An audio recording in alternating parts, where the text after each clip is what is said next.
Il-Kamra tal-Kummerċ Maltija ppubblikat stqarrija biex tesprimi sodisfazzjon għad-direzzjoni ġenerali li qed jieħu l-Gvern f'dak li huwa investiment fil-qasam tas-saħħa. Dan b'mod partikolari b'referenza għal proġett li se jsir minflok l-Isptar San-Luqa. Kien nhar is-Sibt li l-Gvern ħabbar il-konsorzju preferut biex jiżviluppa dan l-isptar Karin Grek u l-Isptar Ġenerali ta' Għawdex.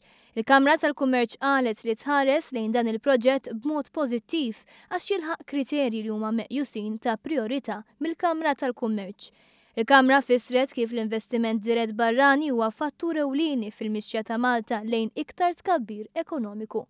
Fuq kollox il-Kamra tal-Kummerċ laqet l-aħbar li se jintuża l-bini tal-Isptar San-Luqa li tul l-aħħar snin inżamm mitluq.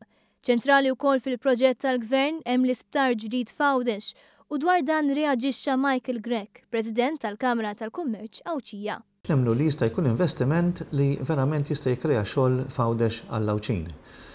Nafu biżżejjed illi għandna drejn qawwija ta' żgħażagħ minn ġol il-Gżira u naħsbu li b'dan l-investiment fejn l-isptar ħajjikber b'mod sostanzjali.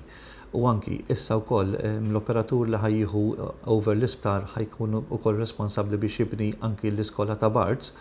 Aħna nemmnu li dina tista' tikkrea ħafna xogħol f'Għawdex li jkun ġdid.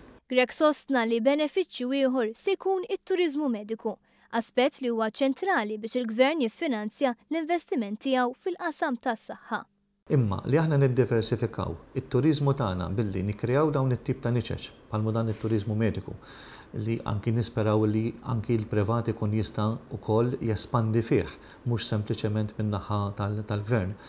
Aħna naħsbu li dina tagħti boost tajba lill-ekonomija f'Għawdex għaliex inti jekk qed tikkrea x-xogħol, ovvjament max-xogħol ħajjikbru l-impjiegi, ħajjikbru iżjed l-infiq u l-spending power tan-nies.